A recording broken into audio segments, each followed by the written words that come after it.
Today, you'll learn how to ask for a day off from work or school in English. You'll sound polite and professional. Welcome to Daily English Bites. Have you ever felt sick but didn't know how to tell your boss? It can be tricky. Maybe you need a personal day, or you have a family event. It's important to know the right words. We'll practice common situations. We'll make it easy for you. First, let's talk about being sick. This is a common reason to miss work. You usually call or email your manager. You need to say you won't come in. A good way to start is, I'm writing to inform you that I won't be able to come to work today. This phrase is very clear. It is also polite. I'm writing to inform you that means I want to tell you. It's a bit formal but good for work. Then you state your reason. I woke up feeling unwell. This means you don't feel good. It's a simple way to say you are sick. You don't need to share many details. You can just say unwell. It's polite and general. You don't have to say if it's a cold or a stomach ache. Keep it simple. So the first part is I'm writing to inform you that I won't be able to come to work today. And then, I woke up feeling unwell. Do you see how these two sentences work together? They give your manager the main information. Now, what about when you need a day off for something else? Maybe it's not sickness. It could be a doctor's appointment or a special family day. For this, you can request a day off. This phrase means you are asking for permission. You are not just telling them, you are making a formal request. For example, I'd like to request a day off on date.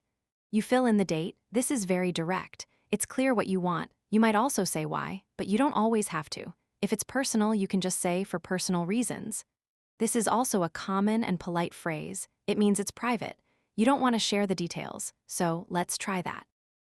I'd like to request a day off on Friday, October 27th for personal reasons. This is a full, polite sentence. It gives the date and a general reason. Have you ever had to ask for a day off like this? It feels much better when you know what to say. Sometimes you need to arrange coverage. This means someone else will do your work, or you will finish your work before you leave. You can say, I've completed my urgent tasks. Or, I've asked colleague's name to cover for me. This shows you are responsible. It shows you care about your work. It makes your manager happier.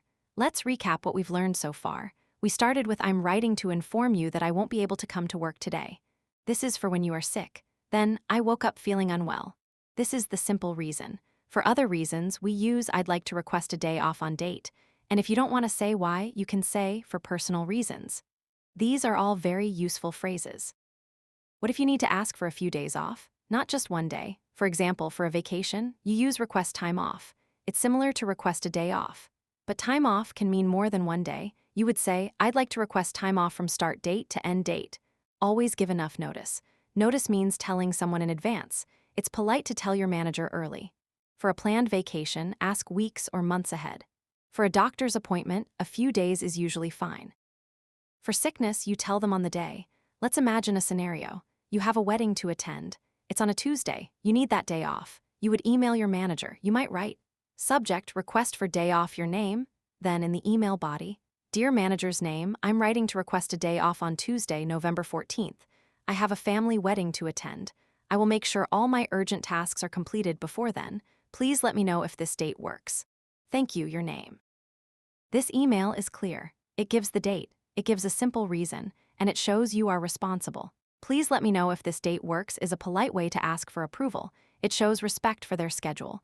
Another key phrase is appreciate your understanding. This means thank you for understanding my situation. It's a nice way to end your request. For example, I would appreciate your understanding regarding this absence. It adds a touch of politeness. It shows you value their consideration. Let's practice this. Imagine you have a dental appointment next Wednesday.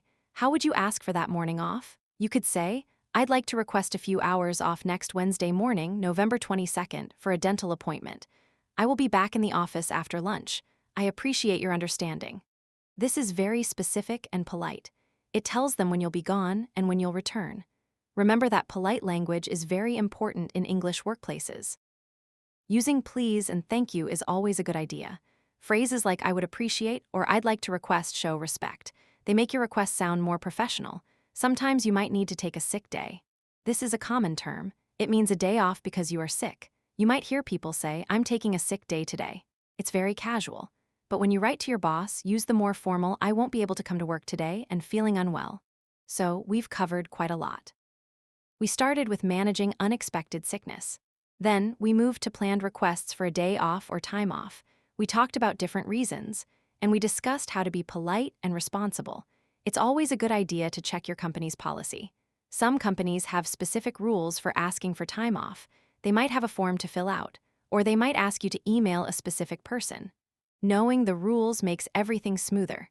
Let's do one more example. You need a day off for moving to a new house. This is a personal reason.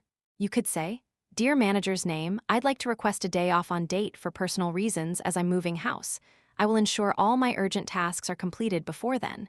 Thank you for considering my request. Best regards, your name." This covers all the important parts: the date, the general reason, your plan for work, and a polite closing. Knowing these phrases will give you confidence. You won't struggle to find the right words. You'll communicate clearly and respectfully.